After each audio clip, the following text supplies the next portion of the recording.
Capítulo 18. El Señor me dirigió la palabra. ¿A qué viene tanta repetición de este proverbio tan conocido en Israel? Los padres comieron uvas agrias y a los hijos se les destemplaron los dientes. Yo, el Señor Omnipotente, juro por mí mismo que jamás se volverá a repetir este proverbio en Israel. La persona que peque morirá. Sepan que todas las vidas me pertenecen, tanto la del Padre como la del Hijo. Quien es justo practica el derecho y la justicia, no participa de los banquetes idolátricos en los cerros, ni eleva plegarias a los ídolos malolientes de Israel. No deshonra a la mujer de su prójimo, ni se une a la mujer en los días de su menstruación. No oprime a nadie, ni roba, sino que devuelve la prenda al deudor, da de comer al hambriento, y viste al desnudo. No presta dinero con usura, ni exige intereses, se abstiene de hacer el mal, y juzga imparcialmente entre los rivales. Obedece mis decretos, y cumple fielmente mis leyes. Tal persona es justa, y ciertamente vivirá. Lo afirma el Señor Omnipotente.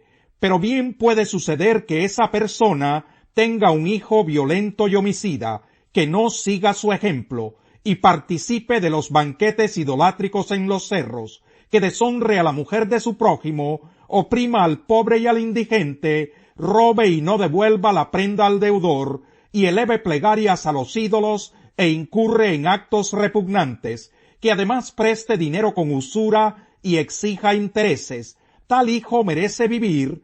Claro que no. Por haber incurrido en estos actos asquerosos, será condenado a muerte, y de su muerte solo él será responsable.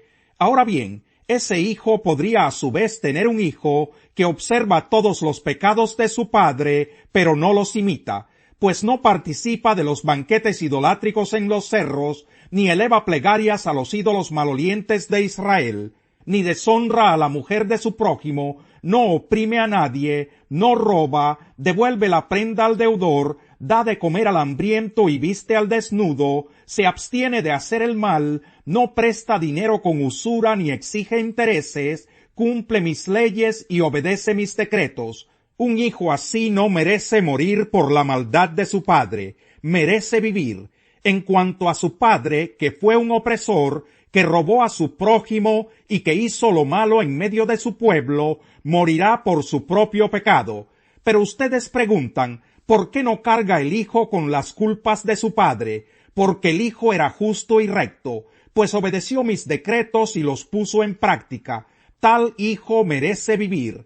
Todo el que peque merece la muerte, pero ningún hijo cargará con la culpa de su padre, ni ningún padre con la del hijo. Al justo se le pagará con justicia, y al malvado se le pagará con maldad.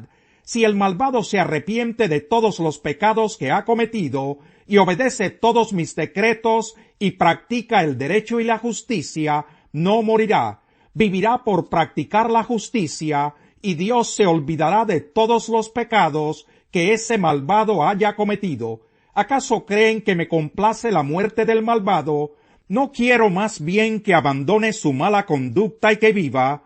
Yo, el Señor, lo afirmo. Si el justo se aparta de la justicia y hace lo malo, y practica los mismos actos repugnantes del malvado, ¿merece vivir? No, sino que morirá por causa de su infidelidad y de sus pecados, y no se recordará ninguna de sus obras justas.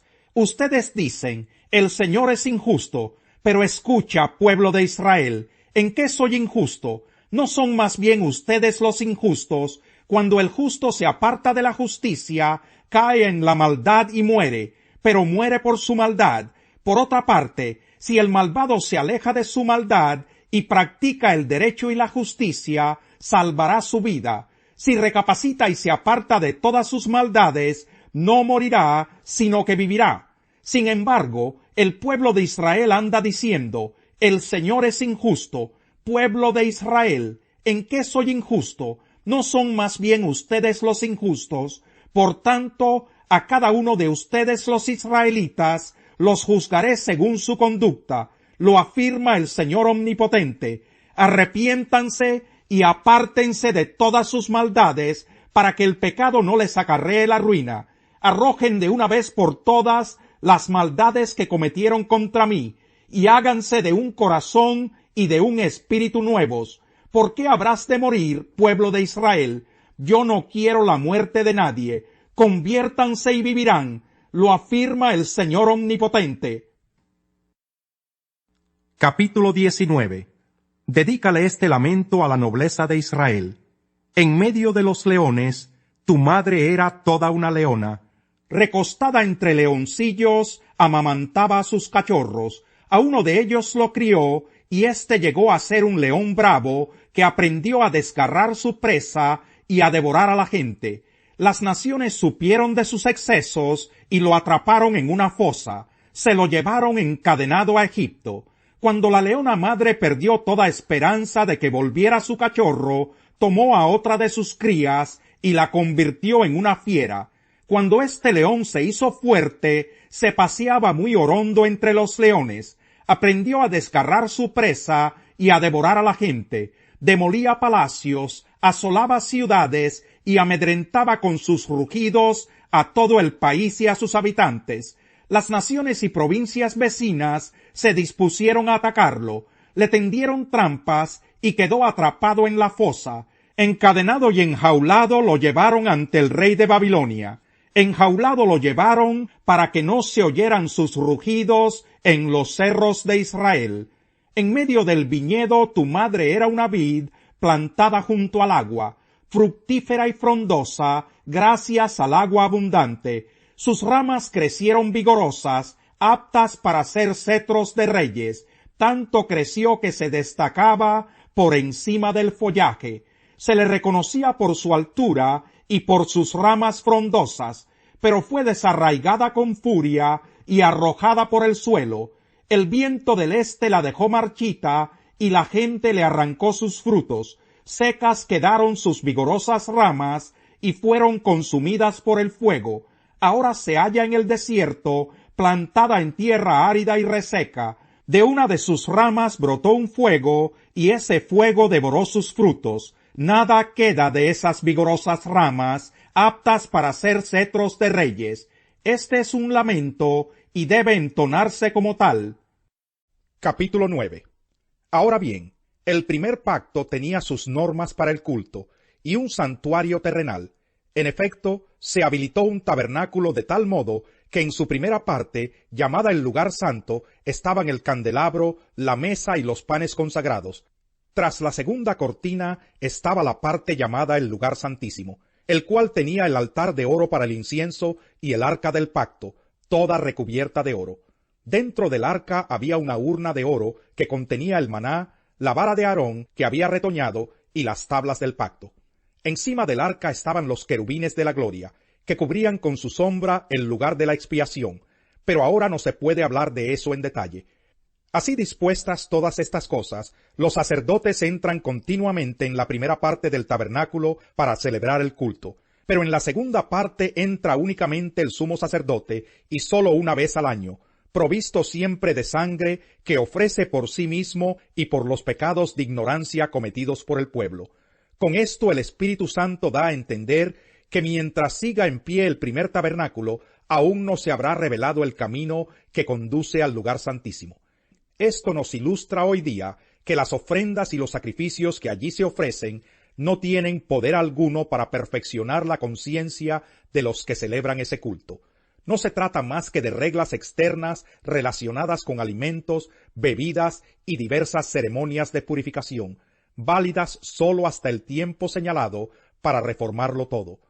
Junto a las aguas de Meribá hicieron enojar al Señor, y a Moisés le fue mal por culpa de ellos, pues lo sacaron de quicio, y él habló sin pensar lo que decía. No destruyeron a los pueblos que el Señor les había señalado, sino que se mezclaron con los paganos y adoptaron sus costumbres, rindieron culto a sus ídolos y se les volvieron una trampa.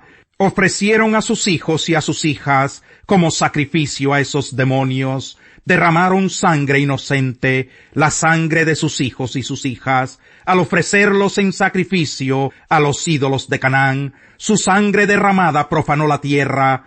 Tales hechos los contaminaron. Tales acciones los corrompieron. La ira del Señor se encendió contra su pueblo. Su heredad le resultó aborrecible. Por eso los entregó a los paganos y fueron dominados por quienes los odiaban. Sus enemigos los oprimieron, los sometieron a su poder. Muchas veces Dios los libró, pero ellos, empeñados en su rebeldía, se hundieron en la maldad.